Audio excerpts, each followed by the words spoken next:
జిల్లా చిట్యాల గ్రామ శివారులోని వనపర్తి మున్సిపల్ పరిధిలో పేటగడ్డ కాలనీకి చెందిన ఈరపాగ రాములు సన్నాఫ్ లక్ష్మణ గత 3 రోజుల క్రితం కూలి పనుల నిమిత్తం ఇంటి నుంచి వెళ్లి తిరిగి రాకపోవడంతో తన బంధువైన కేశపాగ ఎల్లమ్మ పట్టణ పోలీస్ స్టేషన్లో మిస్సింగ్ కేసు నమోదు చేశారు.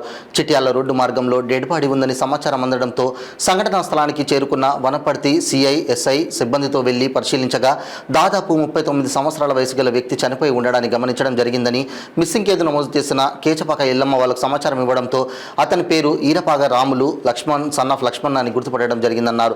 దాంతో ఎవరో గుర్తు తెలియని వ్యక్తులు హత్య చేసి ఉండొచ్చని కుటుంబ సభ్యులు అనుమానం మేరకు కేసు నమోదు చేసి దర్యాప్తు జరుపుతున్నామని వనపర్తి సిఐ కృష్ణ తెలిపారు.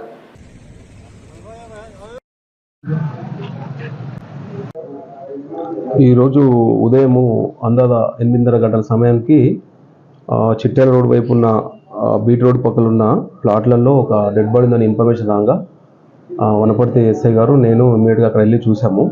చూస్తే అక్కడ ఒక అందాద ఒక 30-35 సంవత్సరాలు ఉన్న ఒక మగ మనిషి వెలకిలబడి చనిపోయినట్టు గుర్తించినాము.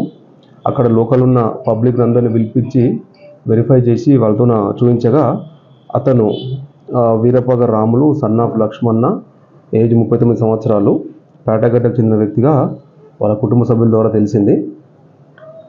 తర్వాత అతను 28/10/2024 రోజున ఉదయం అందాద 10 గంటల సమయంలో కూలి పని కోసమని బయటికి వెళ్ళి ఆ రోజు ఇంటికి రాలేదని, తర్వాత ఆ రోజు ఇంటికి రాకపోగా మళ్ళీ రోజు ఈ కాంప్లైంట్ ఇచ్చిన దేశపోగు ఎల్లమ్మ కొడుకు కూడా అతనికి కాల్ చేసి అతని మొబైల్ ఫోన్ స్విచ్ ఆఫ్ వచ్చిందని తెలిసింది.